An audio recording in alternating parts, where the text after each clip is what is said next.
Hello दोस्तों, इस video में मैं दो टॉपिक के बारे में डिस्कस करूंगा। पहला, फिनोमेनोलॉजी और एम्पिरिसिज्म में क्या डिफरेंस है, क्योंकि दोनों एक्सपीरियंस के बारे में बात करते हैं, तो उन दोनों में क्या डिफरेंस है बहुत ही सिंपल लैंग्वेज में आपको समझाऊंगा। डिटेल एक्सप्लेनेशन या डिटेल कोर्स आपको चाहिए तो लिंक मैंने दिया है। उडमी में मेरा कोर्स पब्लिश हुआ है, जहां सिंपल इंग्लिश में मैंने सारे कंसेप्ट को समझाए हैं, और अगर आप हिंदी मीडियम के हैं तब भी उसको समझने में आपको कोई भी प्रॉब्लम नहीं होगी।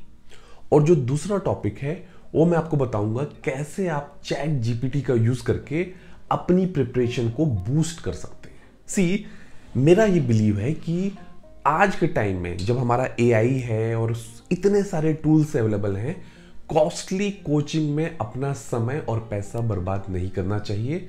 आप थोड़ा सा गाइडेंस और थोड़ा सा सेल्फ स्टडी से इतने सारे जरिए हैं लर्निंग के कि आपको कहीं जाने की जरूरत नहीं है। तो मैं आपको बताऊंगा कैसे चैट जीपीटी का यूज किया जा सकता है इन एन एफिशिएंट वे।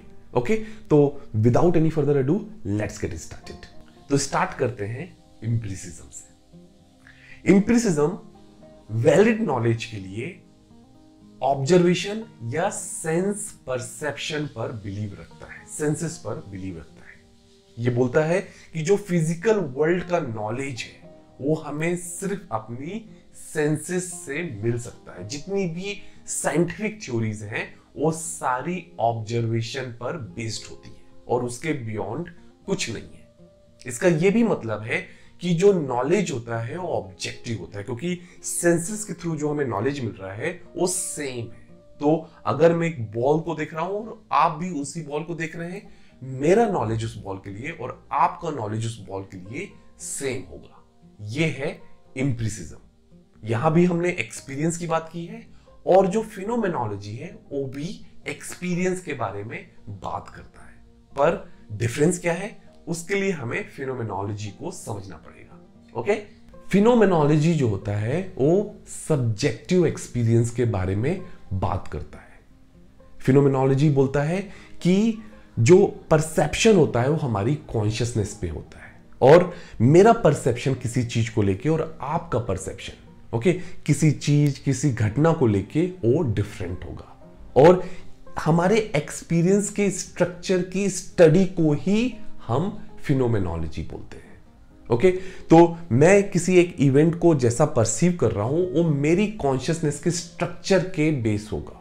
आप अगर आप सेम इवेंट को आप परसीव कर रहे हो तो वो आपके कॉन्शियसनेस के स्ट्रक्चर पर होगा। अभी कॉन्शियसनेस का स्ट्रक्चर कैसे होता है, आप इस लाइफ में बहुत सारी चीजों से गो थ्रू होते हो, राइट। आपके इमोशंस, आपके जो भी आपकी लाइफ में घटनाएं घटी हैं, मेमोरीज, उन सब से आपका कॉन्शियसनेस बिल्ड होता है। और जब आप किसी इवेंट को परसीव करते हो तो ये सारी चीजें अपना रोल प्ले करती हैं। तो इंडिविजुअल सेल्फ होता है वो एक्सपीरियंस का एक्टिव पार्टिसिपेंट होता है। इसीलिए मेरा एक्सपीरियंस और आपका एक्सपीरियंस सेम घटना को लेके अलग होगा, और इसीलिए हम इसे सब्जेक्टिव एक्सपीरियंस बोलते हैं। फिनोमिना, जैसे कि मैंने आपको बताया, फिनोमिना क्या होता है, किसी भी इवेंट का परसेप्शन ऑन योर कॉन्शियसनेस, उसको हम बोलते हैं फिनोमिना। इसकी स्टडी को, इस स्ट्रक्चर की स्टडी को हम बोलते हैं फिनोमेनोलॉजी। दोनों की डेफिनेशन मैंने आपको बता दी, आपको समझ में आ गया होगा। अगर मैं एक हाई लेवल पे बोलूं तो एम्पिरिसिज्म ऑब्जेक्टिव एक्सपीरियंस की बात करता है और फिनोमेनोलॉजी सब्जेक्टिव एक्सपीरियंस की बात करता है। आई होप ये डिफरेंस आपको क्लियर है।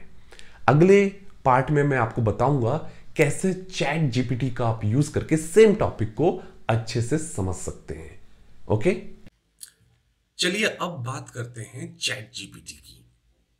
चैट जीपीटी रिसेंट टाइम में एक ऐसा इन्वेंशन है, मैं बोलूंगा, जिसने एजुकेशन की फील्ड को पूरी तरीके से चेंज कर दिया है। और अगर आपको किसी भी एग्जाम में सक्सेस चाहिए है तो वो डिसाइड करेगा कि आप कितने स्मार्टली इस टूल का और इस टेक्नोलॉजी का कितने स्मार्टली इसका यूज कर पाते हो। ओके, आप इसको इग्नोर नहीं कर सकते चैट जीपीटी को, क्योंकि आपके जो साथ में जो कॉम्पिटिटिव एग्जाम की तैयारी कर रहे हैं वो सारी यूज करेंगे, और अगर आप नहीं करोगे तो आप कहीं ना कहीं पीछे छूट जाओगे।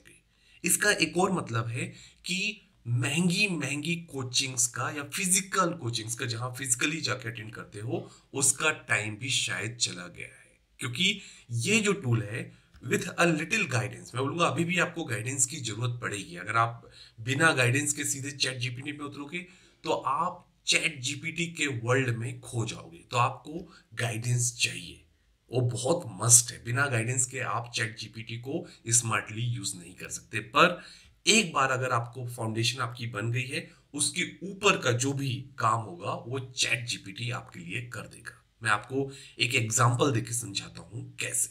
ठीक है, तो अगर आप नए यूजर हो तो आपको इस लिंक में जाना है chat.openai.com और अपना अकाउंट बनाना है। आप गूगल के किसी भी अकाउंट से इसको लॉगिन कर सकते हो। और एक बार आप लॉगिन हो गए तो ये पेज ओपन होगा।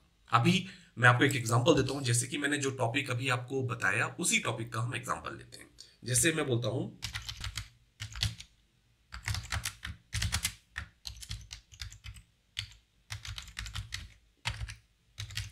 अगर मेरा क्वेश्चन है कि एम्पिरिसिज्म और फिनोमेनोलॉजी में क्या डिफरेंस है, तो मैं इसको डाला और यहां मैंने एंटर मारा, तो इसने अपने हिसाब से एक प्रॉपर आंसर। और अगर आपका क्वेश्चन ये है कि ये आंसर तो मेरे को गूगल में भी मिल जाएगा, तो याद रखिएगा ये एक टेक्नोलॉजी है जो आपके हिसाब से आंसर को कस्टमाइज करके देता है। आपकी चैट हिस्ट्रीज, आपकी कुकीज, आपकी अंडरस्टैंडिंग, आपको क्या चाहिए उसके हिसाब से आंसर को कस्टमाइज करता है। ठीक है, तो मैंने डाला एम्पिरिसिज्म वर्सेस फिनोमेनोलॉजी, तो इसने इतना बड़ा आंसर दे दिया, समराइज किया, प्रॉपरली एक्सप्लेन किया और फिर उसको समराइज किया। लेकिन मेरा अभी की रिक्वायरमेंट है कि मेरे को इतना बड़ा आंसर नहीं चाहिए, तो मैं क्या करूंगा, मैं इसको डालूंगा फिर से सेम क्वेश्चन, मैं बोलूंगा इन 50 वर्ड्स। ठीक है, तो ये अब इस आंसर को 50 वर्ड में कस्टमाइज कर देगा और फिर भी ये आपको उतनी इंफॉर्मेशन देगा जितनी आपको रियल में जरूरत है। आप फिर से अगर मैं इसको ऐसे करूं और इसको मैं बोलूं हिंदी में इन 100 वर्ड्स, तो देखिए अब ये इसी सेम टॉपिक को हिंदी में 100 वर्ड्स में एक्सप्लेन करेगा। ठीक है, हो सकता है कि आपको पढ़ने के बाद इसका ज्यादा सेंस ना बने, उसके लिए आपको चाहिए थोड़ा बहुत गाइडेंस। ओके, तो अगर मैं फिलॉसफी की बात करूं तो आप मेरा उडमी का कोर्स को रेफर कीजिए। वहां आपको मैंने हर एक कंसेप्ट को बहुत ही सिंपल वे में एक्सप्लेन किया है। एक बार जब आपको फाउंडेशन आपकी बन गई, यहां आइए, उस टॉपिक को सर्च कीजिए और अपना नॉलेज को पॉलिश कर दीजिए। ठीक है, इतनी ही जरूरत है। आई होप मैंने आपको एक लेवल ऊपर ले गया हूं। और अगर आपको मैंने कुछ नया बताया है तो उसको मुझे बड़ी खुशी होगी कि अगर मैंने आपको कुछ नई टेक्नोलॉजी से इंट्रोड्यूस किया है। वैसे मैं होप कर रहा हूं कि आप इसको ऑलरेडी यूज करना स्टार्ट कर दिए होंगे, लेकिन अगर आप नहीं कर रहे हैं तो मैं बोलूंगा जल्दी से जल्दी इसको स्टार्ट करने की कोशिश कीजिए। ठीक है, thank you and I will see you in the next video.